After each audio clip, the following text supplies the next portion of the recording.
Good afternoon, and thank you for joining us today.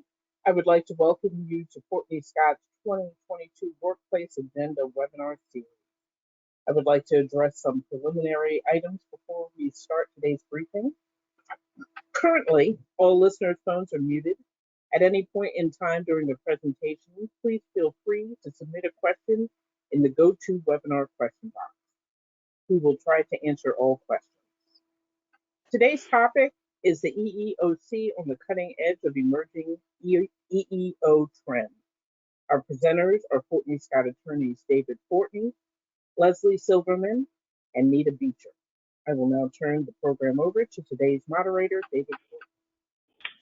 Valerie, thank you so much, and good day, everyone. I'm so pleased to be here, and particularly with our subject matter experts, Leslie Silverman, former commissioner and vice chair at the EEOC, Nita Beecher, who serves as the general counsel for the Institute for Workplace Equality, and both bring literally decades and decades worth of experience in dealing with the EEOC, and both are very closely monitoring the EEO trends that we're seeing in the Biden administration.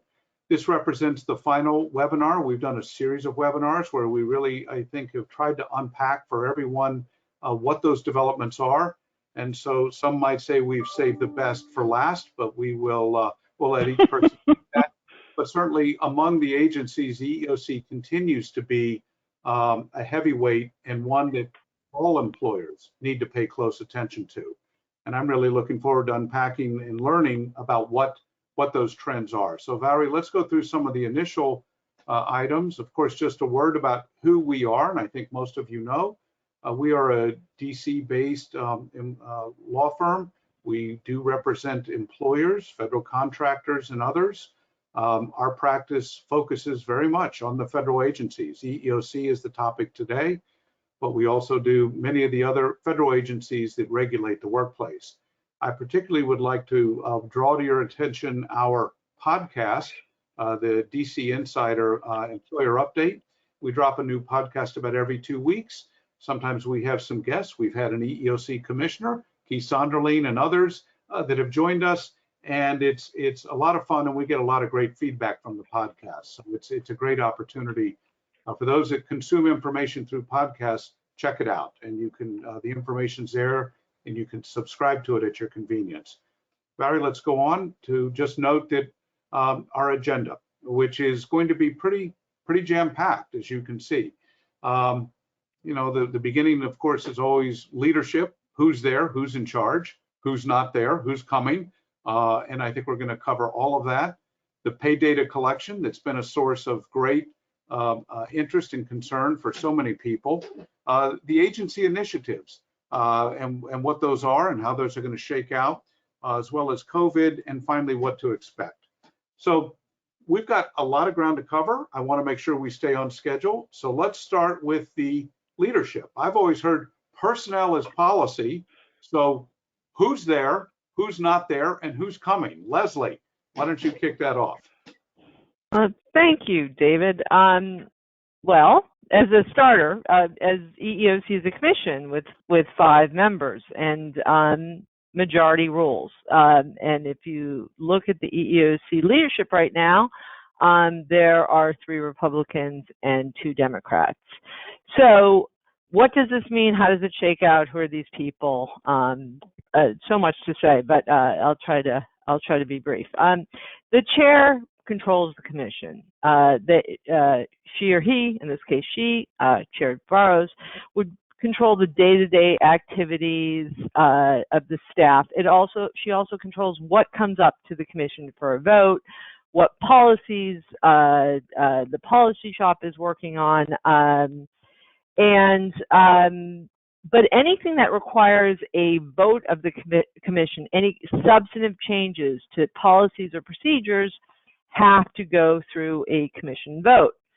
So up to now, and continuing for the near future, Chair Burrows became the chair after having been named a commissioner in 2014, on Inauguration Day, I think it was the 20th Yes. of January, but she has not had a majority. And part of the reason for that is that typically the chair of the prior administration will offer their resignation, and Chair Dillon did not do that. She decided to stay on the commission. In fairness to Chair Dillon, she also didn't have a majority and was held up by commissioners. So I think she figured, I'm going to stay and finish out my term. So that will be this summer. But let's just talk a little bit about who these people are and what they care about. Chair Burrows, as I mentioned, has been on the commission for a while, and she has a lot of DC experience. She was an associate deputy attorney at DOJ. She also was the general counsel for Senator Kennedy on the Hill for two committees, the Health Committee and the Judiciary Committee. Her biggest interests are Native American issues, which is one of the things she was principally responsible for at DOJ. Also, vulnerable immigrants and migrant communities and other traditionally underserved populations. On the website, it says she's very interested in the impact of technology and big data on civil rights as well, and employee policy. Jocelyn Samuels is the consummate DC insider. I mean, she has held just about every job one could hold. When I looked at it, I was like, oh, yeah, I had that job, but then she has like 20 others. So most recently, she was an executive at the Williams Institute at UCLA, and she focused on legal and social science research on issues related to sexual and gender identities, gender minorities. But during the Obama administration, she served as an acting attorney general for civil rights at DOJ, and she also served in the Office of Civil Rights at Health and Human Services. She was a vice president at the Women's Law Center around the time the Lilly Ledbetter change was made.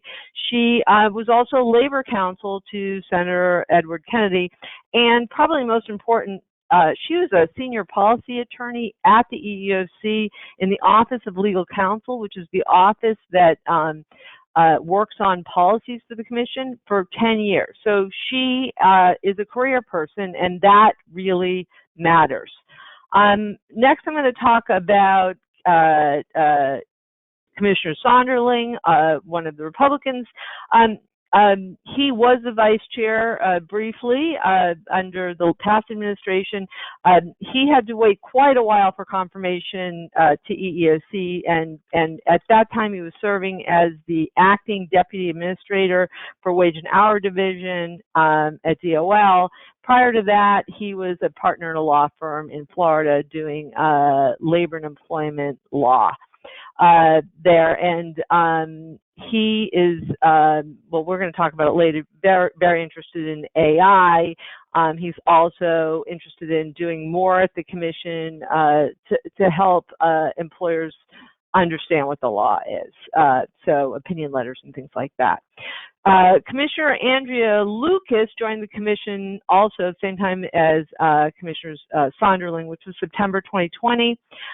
She was an associate at Gibson, Dunn & Crutcher, a very venerable law firm here in DC, doing employment litigation. And she's very interested in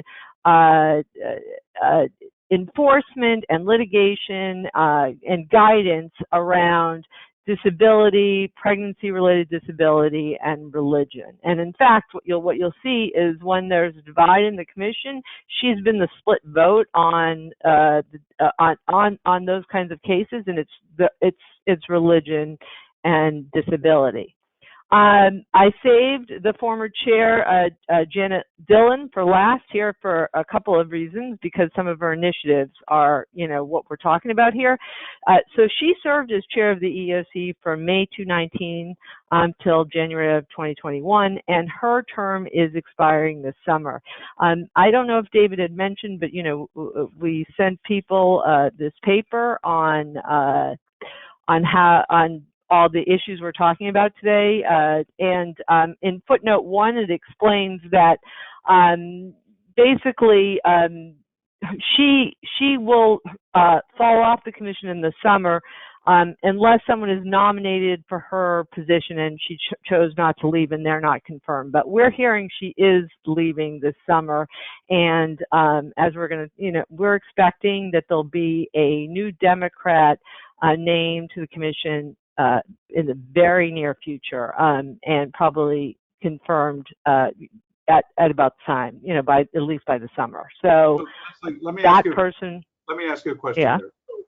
The commissioners, so the people understand, they all are nominated by the president and subject to confirmation by the U.S. Senate. I think most people, just like a judge or other, Thank you. Yeah.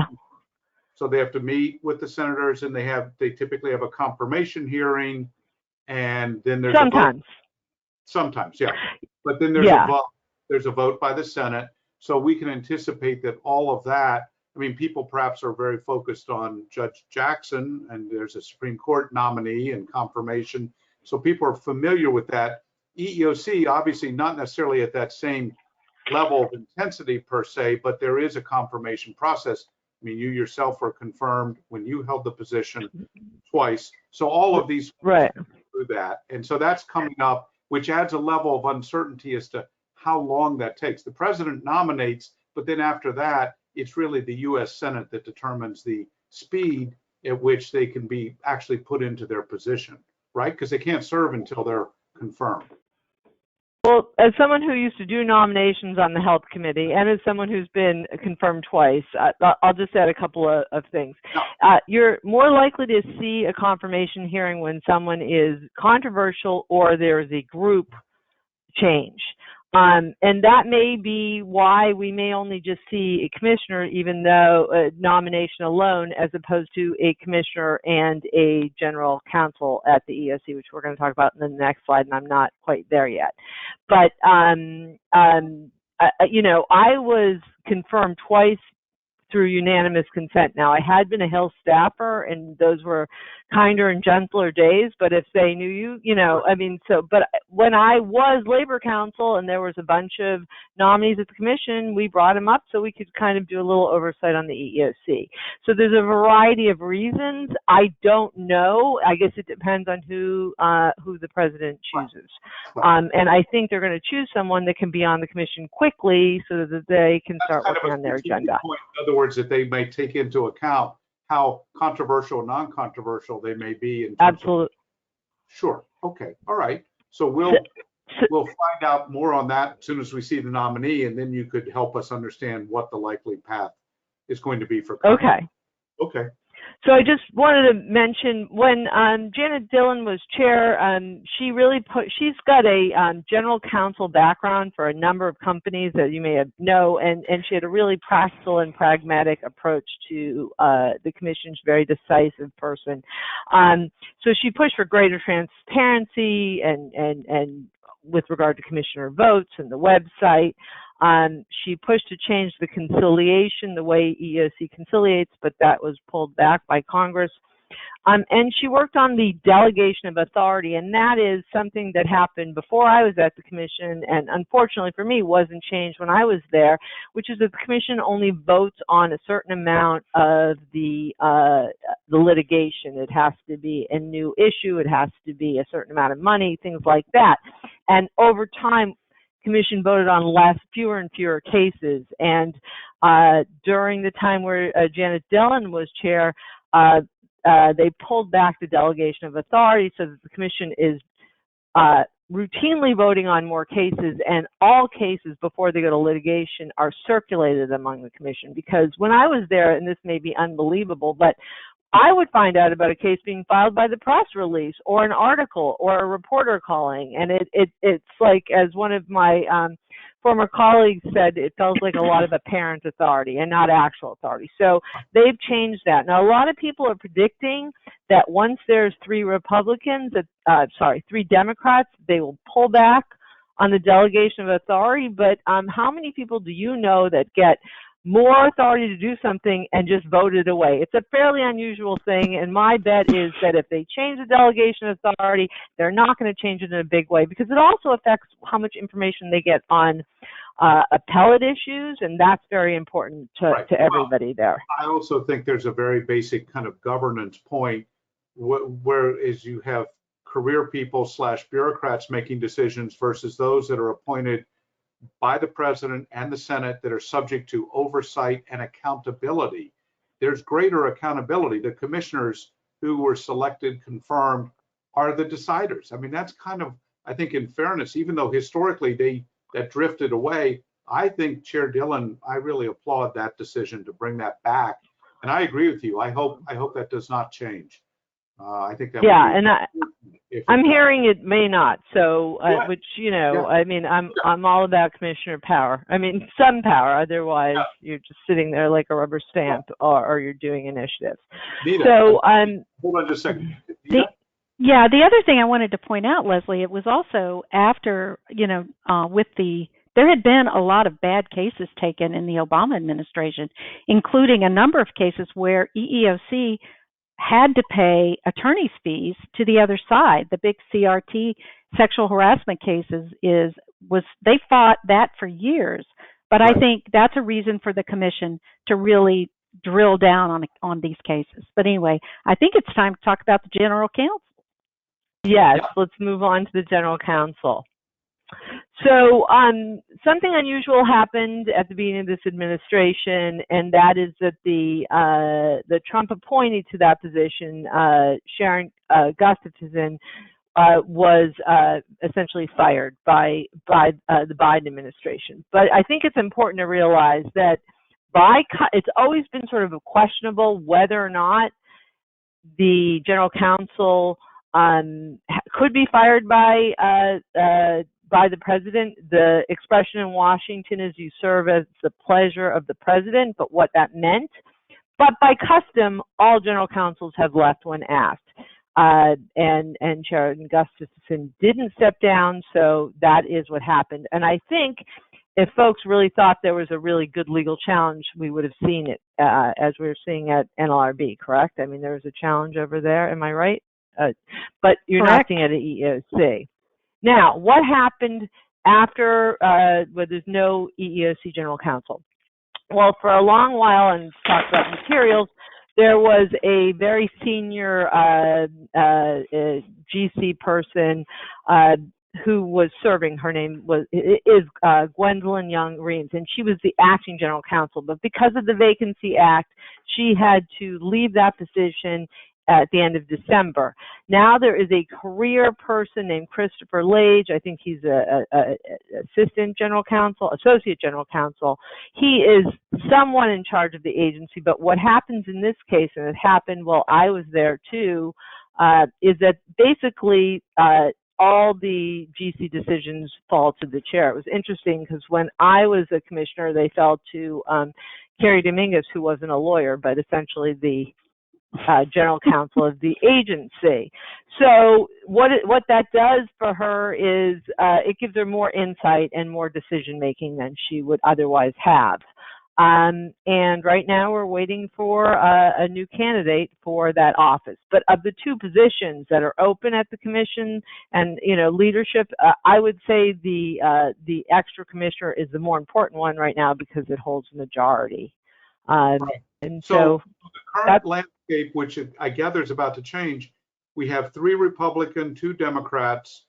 We have the chair who's in a minority because she only has 1 other Democrat. That will obviously change because the vacancy will flip and the president will appoint a Democrat. So she will pick up she'll have a 3-person majority, the chair. And presumably then the general counsel will be one aligned with the administration, obviously. So all of those tools get in place, I don't know, fall, later this calendar year. Is that a fair guesstimate?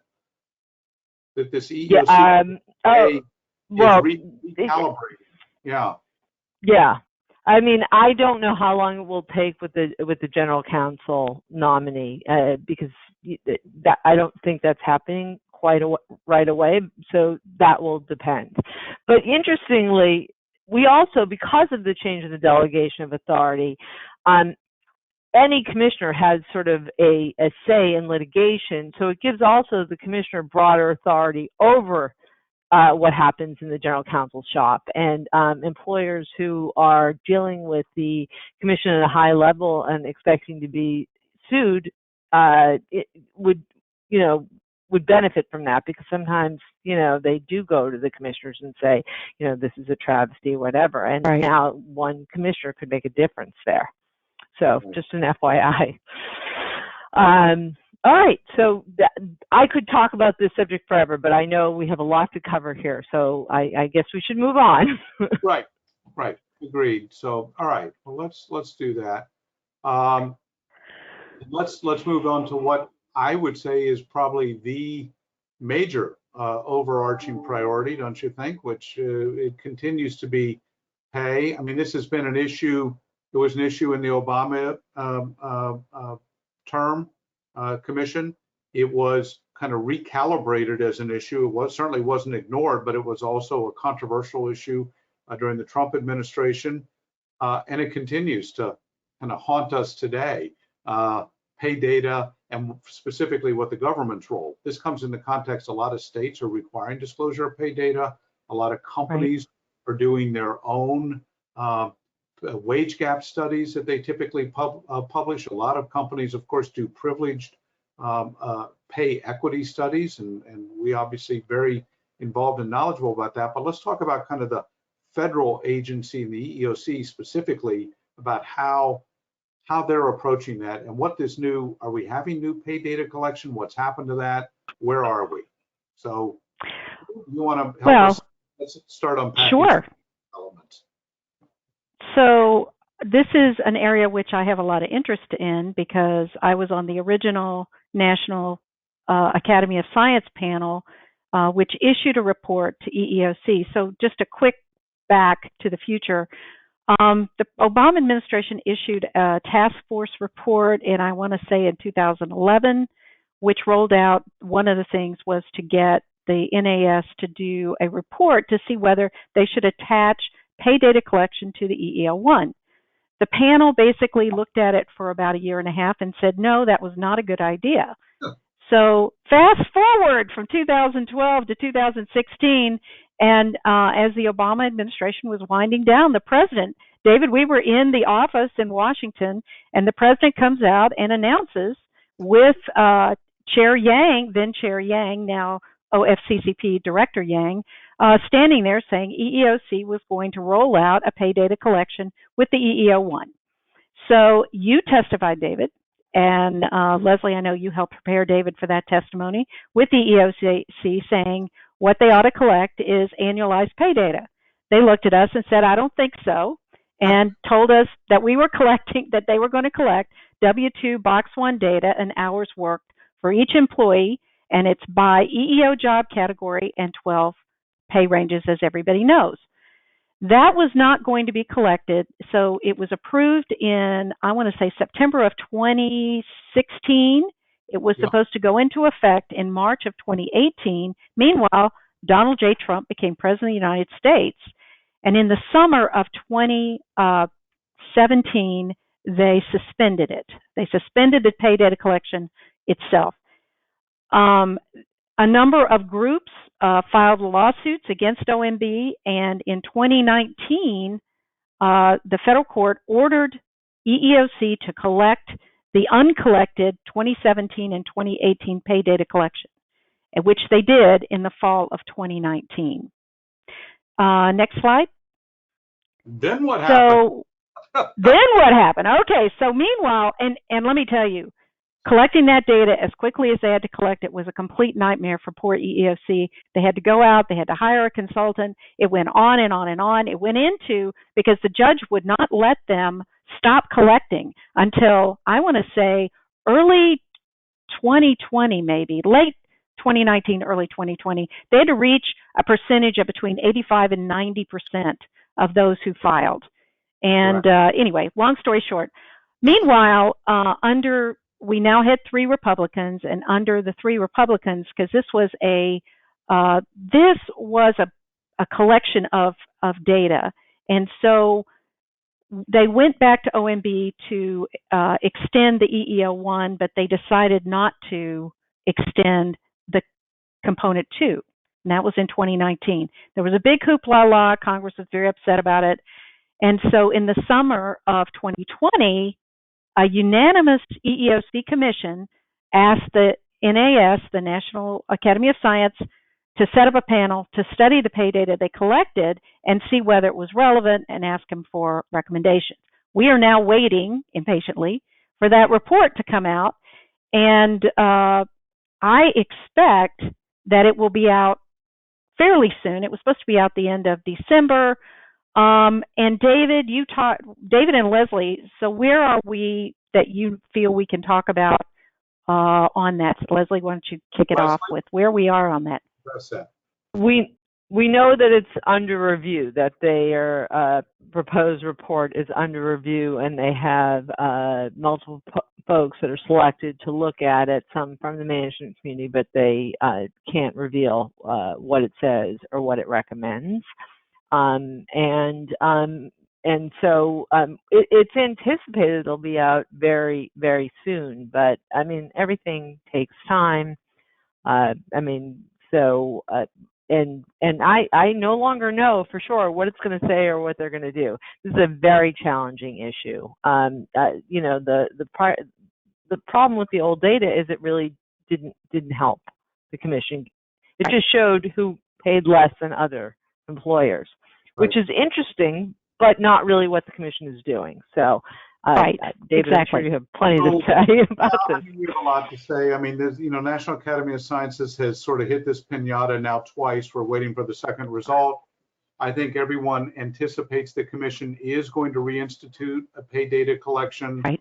I think the most widely anticipated result is we're going to collect W-2 box 5, not box 1, which, if you go back, that's at least a little closer to, but we don't think it's the right thing to collect, and will be more of the same ultimately. But that all remains to be seen, and I think, and whether we have I hope we don't have the judge returning to effectively become the 6th commissioner. She really dictating how the commission would run. But this is a very controversial area, and I think everyone, generally speaking, acknowledges the government has a role, obviously, in making sure that pay is not discriminatory. That's not the issue. And there are some benefit. We can look to the EU, whether organizations publish certain pay results. That's a whole different point. But the question is whether there is utility in collecting this type of pay data and using it for enforcement. That's what the government wants. Right. Interestingly, OFCCP initially said the data that was collected in this first round that we've described was junk. They would not use it. Then in the current administration, they said, well, wait, maybe we will use it. But now they've said, no, maybe we won't use it. I mean, they've sort of gone back again. So it isn't just us on this panel that think the data isn't worth much. Frankly, a number of the government agencies who are the custodians of it, who went through a lot of effort and money and resources to collect it, haven't found it to be terribly useful. Nita.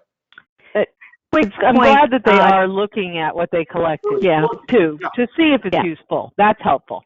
Sorry. Just to close this out quickly, and then we'll keep moving because we got a lot to cover still. The NAS panel that I was on, the bottom line was that you either collect data in these big globs, but the data you collect isn't very helpful, or you collect individualized data, but how do you protect it? And then you know what people are making, and that's why I think a lot of states are moving to pay transparency away from pay data collection ideas, so that everybody knows what everybody else is making. So that's my thought. All right. So David, you want to take us on? Yeah, let's move on. Valerie, please, next slide, and talk about, this is probably one of the most significant, the Biden administration is, as we've noted, for the first year, I think was largely, as all of us were, swamped with the virus, the pandemic, and the response. And it wasn't that agencies weren't working on things, but it really sort of dominated almost everyone's attention.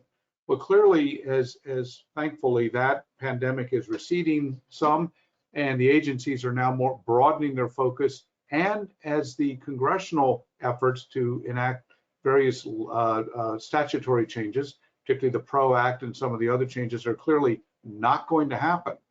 It is clear that the agency has now launched a series of joint initiatives, joint coordination initiatives. And so let's unpack those a little bit, and focusing really on EEOC related and how that goes. First is hire initiative. Yeah, this is an interesting one. This is a multi-year collaborative.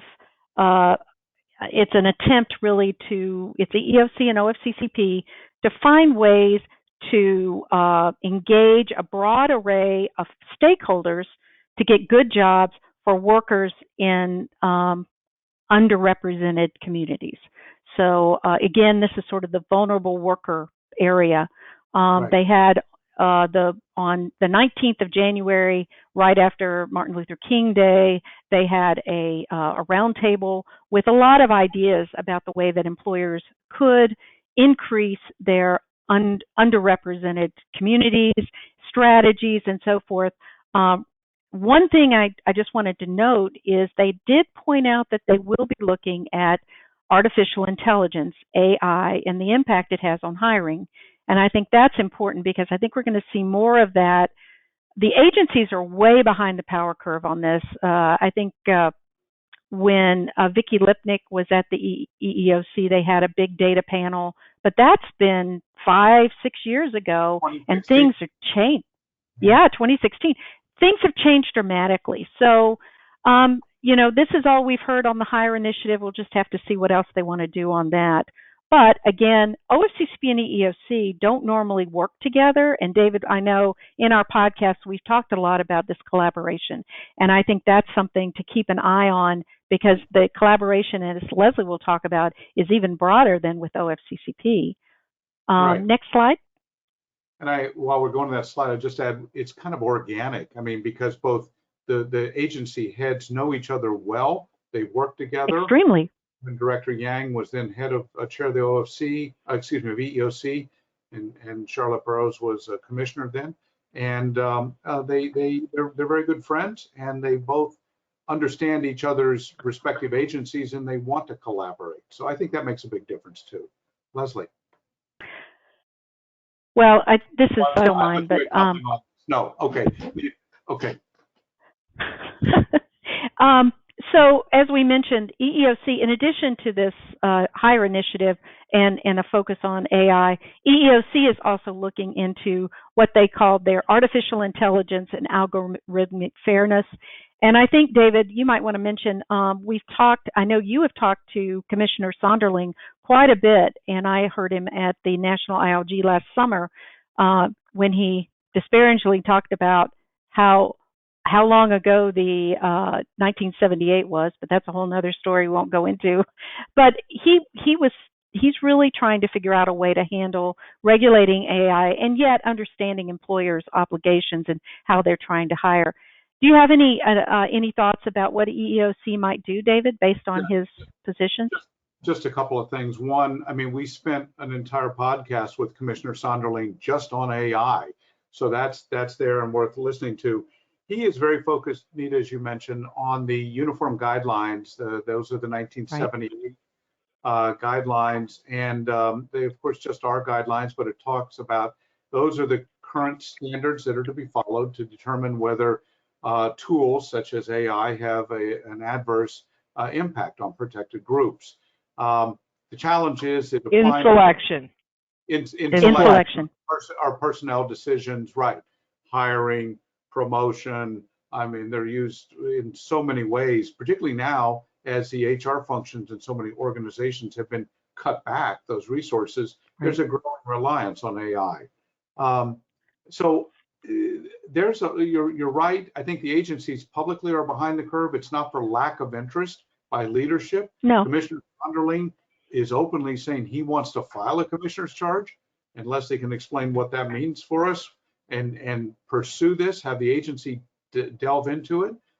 Director Yang, the companion piece on this for contractors, is very focused on it, and in her other stints, she has spent a lot of effort on it, and we're starting to see a kick up in different audits. So I think, and I would add that we're also part of a technical advisory group that's also studying AI. There's a lot going on at the states, and I think the federal, I actually think that when Chair Burrows gets her 3-person commission majority, I think we will see much more action on this going forward. And I think Commissioner Sonderling will be part of that act because Right. it is something that there's alignment. There may not be alignment on how you respond or analyze it or what you do about it, but there's alignment. The agency has a role and should be looking at it. So, Leslie, anything further on that topic? Well, I'm going to transition with that too, because as we've been talking about these last couple of topics, so we can move to the next slide, I was thinking about it, and I may be cynical for all my years working in policy in Washington, but there's some issues that are harder to solve than others. And I would say what to do about pay data and what to do about big data and algorithms are very, very, very challenging nuts to crack. And I'm a little cynical that they can actually come up with a solution. I remember sitting in the hearing that EEOC had on big data in the audience, and basically an employer can just or who's the programmer can just change things, and then one little thing and everything changes, and it's a constant Right. change. So how would you even enforce the law? How do you deal with this? Now I think they're getting closer, and same with you guessed the guidelines from '78. I was on the commission when we've had hearings on it. They desperately need to be changed, but no one knows how to change it. Now, unlike those things, retaliation is a much easier nut to crack. And how this came about is that through the sort of issues that have arisen with COVID, it became clear to the commission. There was a hearing at the very beginning of the administration that retaliation, continues to be an issue at EEOC and other agencies. Employers are afraid to raise complaints because employees, because they think they might be fired. This has long been a big issue for EEOC. In fact, since 2009, it is the #1 basis filed with the commission, and you don't need, if an employee has a good faith belief in their underlying charge, even if the charge is bunk and they're retaliated against, they can still succeed in their retaliation claim. In 2020, 55.8% of all charges filed with the EEOC allege retaliation, and they're often successful. So I don't know how much retaliation we're seeing at NLRB or DOL, but this initiative is supposed to both build on MOUs between the agencies, which is memorandums of understanding when they try to work together. But the main purpose of this initiative is really to educate employers, is what I'm hearing, on retaliation. And frankly, I think that is very important, and you can go to the next slide. Because in my experience, and I, counsel clients, I represent them before the agency, but I've also served as a monitor in a number of large systemic cases, is retaliation is a big issue. And it's really easy to say at the end of an investigation interview, now don't retaliate, or tell us if you've retaliated. But how often do they actually sit down with people and say, this is what retaliation could look like? Right. Not very often. And I just think this is a place where employers could do a better job of training their employees, their managers, about retaliation and how to avoid retaliation. EEOC has some really good resources on their website, and even it, acknowledges that if you're accused, or even worse, falsely accused of discrimination, you're going to have some negative feelings. It's what you do about it and how you show it that matters. And having somebody objective on any kind of adverse employment action or decision, really looking at it, is extremely important. It's not hard to deal with retaliation. Retaliation happens. And all I want... Reminder. Yeah, Nita. I was just going to say, on this particular hearing that they had, virtual discussion, listen to who they had lying there. There was obviously Chair Burrows. There was Vice Chair Samuels. There was the General Counsel of the NLRB. There was Solicitor of Labor. There were all of these plus all these people who have done Mary Jo O'Neill, who's out of who's with EEOC down in Phoenix, who I've known for years, and I know you two as well. They had all these people talking, telling stories, and focused on how you help people understand what retaliation is and when it's happening to them. So, I mean, they're taking it very seriously. And by the way, this morning I saw that they're filing charges with the NLRB over retaliation against Starbucks with some of their, just as an example. Yes, and the stepped up remedies. I mean, basically what this means, both for EEOC as well as the other agencies, all the workplace agencies, if retaliation is a component of a complaint or an investigation, and let's be real, it almost always can be. Always, yeah. It will escalate it in terms of the level of resources, attention, investigative priority, all that will happen. So, Nita. As you move to the next slide, let me just tell a quickie story. When I was at McDonnell Douglas, they had a race discrimination lawsuit by an African American employee. They won that and lost the retaliation because management decided to keep a track of all the things that he did, and they got hundreds of thousands of dollars 20-some years ago in response to a retaliation suit. And unfortunately, that's not an uncommon situation. Mm-mm. All right. This is an easy problem to solve at the employer level. You could do more with your managers. We'd be happy to give you some advice in that area. Happy to help. Great takeaway, Leslie, and I also appreciate you pointing out. And so we're not just anti-EEOC, just the opposite. And EEOC, as you pointed out, has great materials and resources, so you can do this pretty effectively. I think if you just have the desire to do so. All right. Well, speaking of effective, EEOC and COVID-19 guidance, I personally think that the EEOC has been a pretty strong player in one of obviously many agencies helping our clients, the employer community, and how to respond over the last 2 years. It feels grim to say that, but they've been active both in the prior administration and in the current administration. So let's unpack that a little bit about what's going on with COVID, because there have been some more recent developments. So to explain, this is called technical assistance guidance, which is slightly different than other guidance documents like the compliance manual. So all guidance don't have the same level at the EEOC. Now, with technical assistance guidance, it's issued upon approval of the EEOC chair, but it is circulated for a period of time among commissioners, and they can, have input. They just can't really stop it. And you can see some of that input. In fact, there's a disclaimer that says it doesn't have the force and effect of law, and it's not meant to bind the public in any way. It's only intended to provide clarity. And those of us who know the EEOC guidance inside and out, well, I'd like to think I do. When you read these different COVID topics, it's just combining that and applying it to what comes up under COVID. So it is super helpful in that regard. But like all guidance, it doesn't always have answers. Especially, with religious accommodation, which was the most, it came out at the beginning of March, more information on dealing with religious accommodations for COVID-19 vaccines. It didn't have anything that I didn't already know. I've been a religious expert. I've done a lot in that area, but it was helpful. Does an employee have to ask for a religious accommodation? Yes.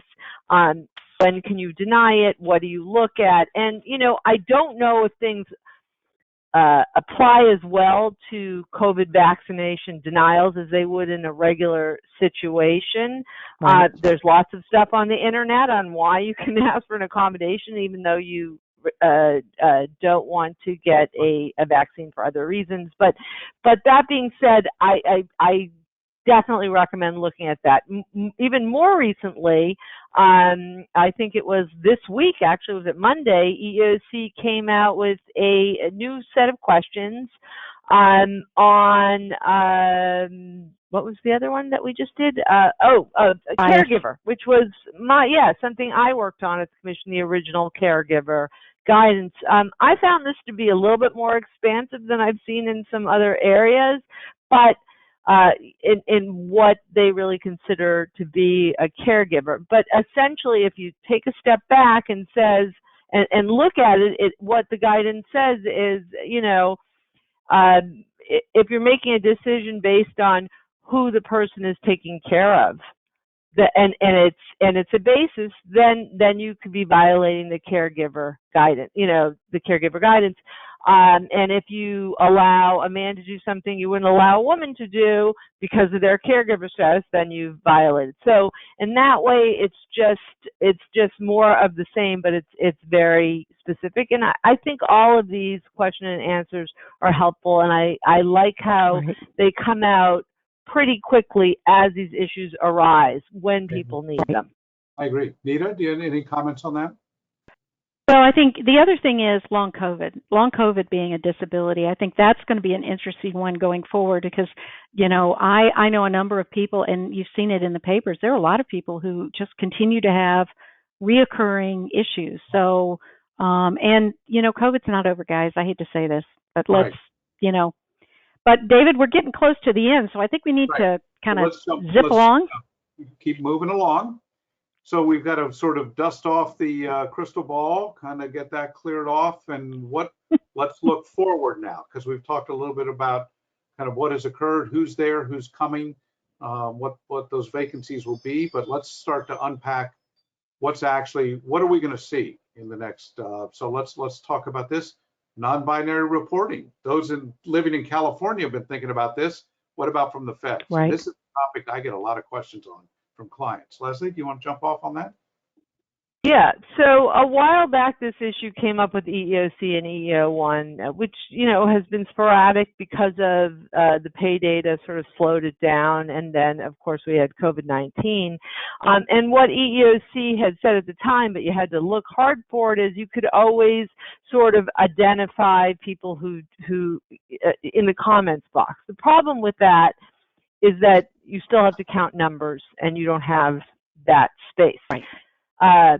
That being said, I think that the recent reporting on this might have been a bit overblown. I'm not sure EEOC is going to jump into the revising the EEO1 form for this issue in and of itself. They're just not.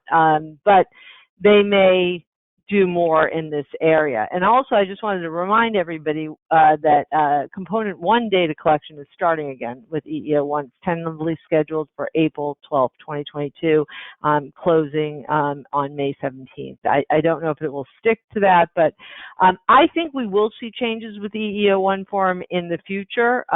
What those will involve, there's still a big push, I'm hearing from the disability community, to add that to the EEO1 form, which would be similar to contractors. I think that brings a whole host of issues. It is a bit of a hornet's nest. So yeah, that is. So the EEO1 form only for sex just has male, female. You just have the two options. Correct. And even though there's a lot of talk, so I don't want people to be confused by that. And even though there are some state reporting obligations and a variety of diversity reasons why companies are collecting that data, in terms of federal upload and reporting, it's still only male, female, which means sometimes your overall employee counts differ. When you add male and female, it may not equal your total workforce Correct. count, because those that are reported as non-binary that refuse to say male, female, you have that gap. And that's one of the practical aspects of this, which is why I think it's important. All right. Nita, do you have anything? Agreed. No, just that right now they do not have the authority to collect non-binary information. And if they need some kind of authority from Congress, especially if the Republicans win in November and get both houses, that is not going to happen anytime in the near future. The EEO1 form is something that's developed jointly by several agencies, including EEOC. It's not EEOC's alone.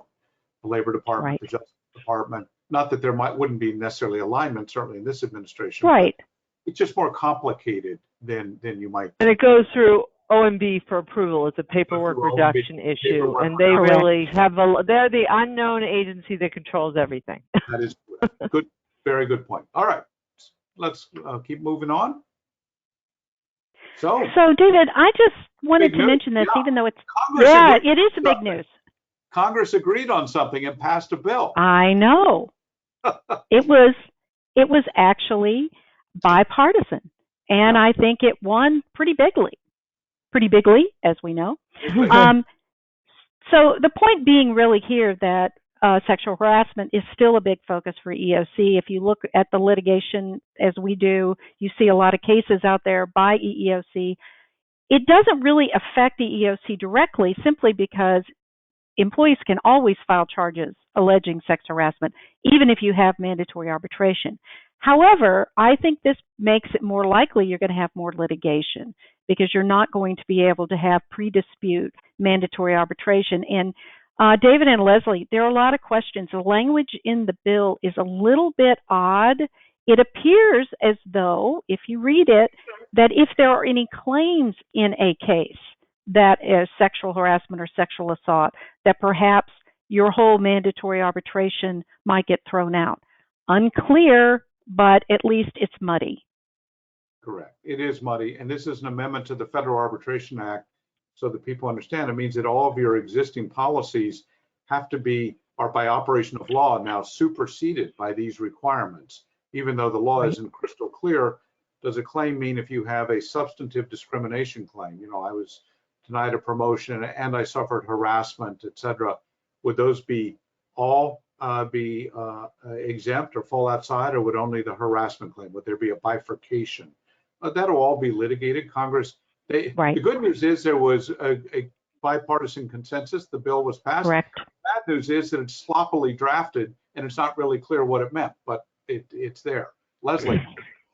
And yeah, I mean, Congress has continued to look at this issue. Getting rid of mandatory arbitration in all employment has been a big priority. There's a case or two up the Supreme Court that would deal with these issues. I know that the Chamber of Commerce is sort of fighting back on this. There's a lot of misinformation out there, in my opinion, on the good and bad of mandatory arbitration. It is challenging to bring a class action, so a lot of trial lawyers would like to see it gone. But there's other studies that show that employees do better in arbitration. It just depends on what you're looking at. I'm just saying I don't think we're done with this issue, but this part of it is done because it just struck everybody as unfair, and we already had the Franken Amendment and other places, and it may be incremental or it may not. I don't know. Right. I think stay tuned on this. More developments for sure. Right. Okay. Mm-hmm. Right. All right. Let's Yep. Budget. Back one. Oh, I'm sorry. Okay, skipped it. Okay, so there was it was a harassment guidance pending in the Obama administration, and it is now back at EEOC. I think when you have a majority, we will see that guidance come up again. The issue under the prior administration was primarily LGBTQ was recognized in it, but since then we've had some changes in the court decisions, and I think we will get there. We talked about pay data collection, and we have more to say on that. Also, I just wanted to mention, EEOC has like 6,000 disability claims and accommodation claims pending from COVID. They have some litigation. I'm hearing it's not going to be a huge amount of other litigation. It was a priority, and now we'll just have to see what comes up from that. But those are out there. So those are things likely when the new majority is there that we can anticipate that the commission is going to start moving on. Yeah. Right. Okay. Right. Enough. Let's talk a little bit about what the resources they have to do that. Well, quickly, just so we have a few minutes to talk about one of the cases, they did get an increase from 404 to 420 million, which was a bigger increase than some of the other agencies. In fact, NLRB got Zippo. Last year, Chair Burrows did hire 450 new employees in the 2021 calendar year, and they are supposed to return to their offices starting the end of this month and next month, assuming, of course, that we don't have a return to COVID. Do we want to talk very, very quickly about how difficult pay litigation is, though, as we, maybe move to the next slide? Leslie, David, do you want to kick it off first?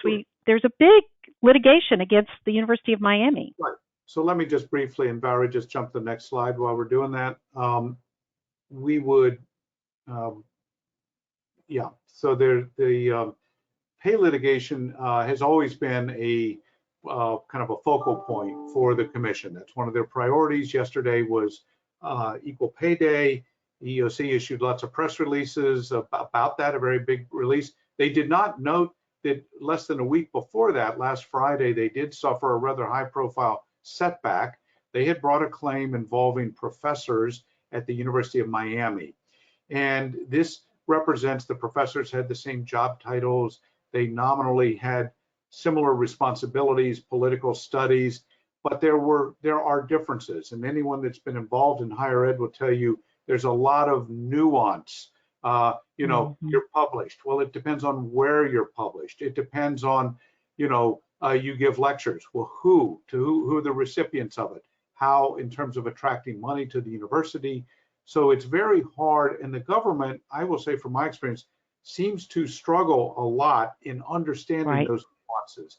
Universities, on the other hand, do robustly recognize these, I'll call them market differences. That people, even though they have the same job titles, they are treated differently.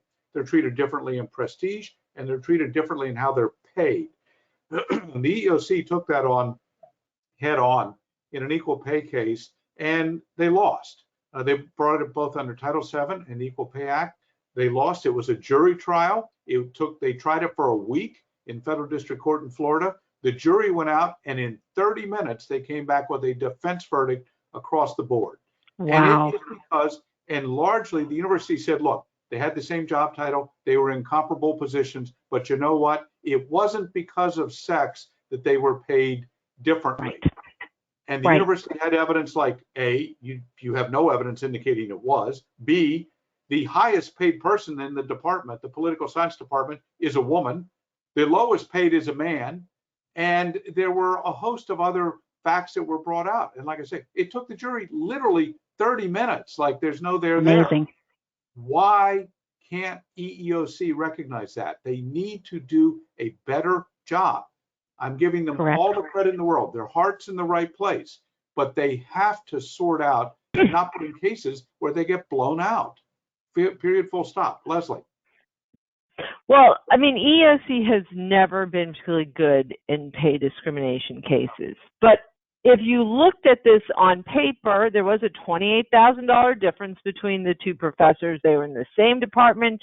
They were promoted the same year. They, had a similar job. And if you listen to, I'm going to use the word bureaucrats, the government bureaucrats from OFCP and EEOC, this is, this should be a slam dunk, if not under Title VII, under the Equal Pay Act. But the devil is in the details. And if EEOC can't win this one, I'm not sure what they can win. Not that this was an easy case, but on paper it looked like that. And that's, been the whole difficulty. I think they're going to have a hard time in the future. But OFCCP lost their last two cases too on this. And that was, class.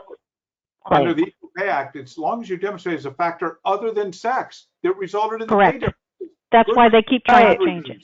And the EEOC, the analytics stop just as you described. Well, there are differences so that we must win. No, you have to understand why there are differences and whether there are other differences. Right. And so the male professor was more marketable. He could be hired away. A big decision because of what he taught. I mean, the details matter. Details matter. Nita. Okay, David.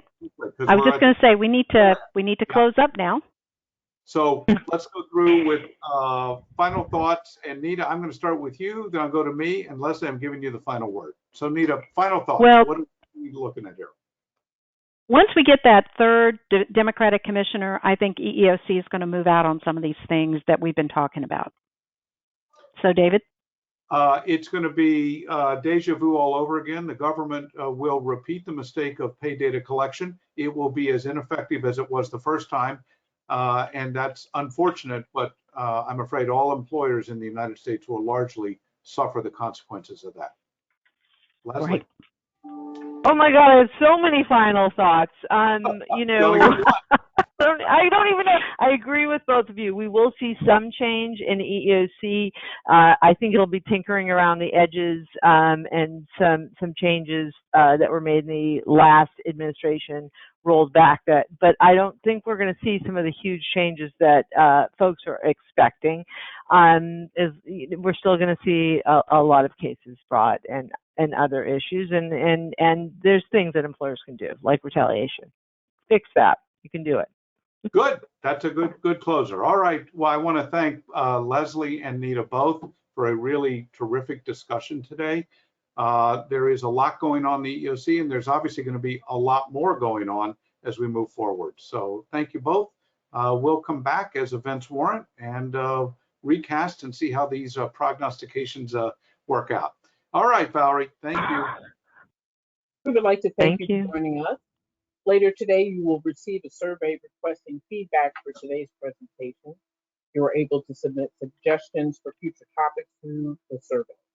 Thank you in advance for completing the survey. And of course, if you have any questions, you may submit them via email to info@fortneyscott.com. Thank you again.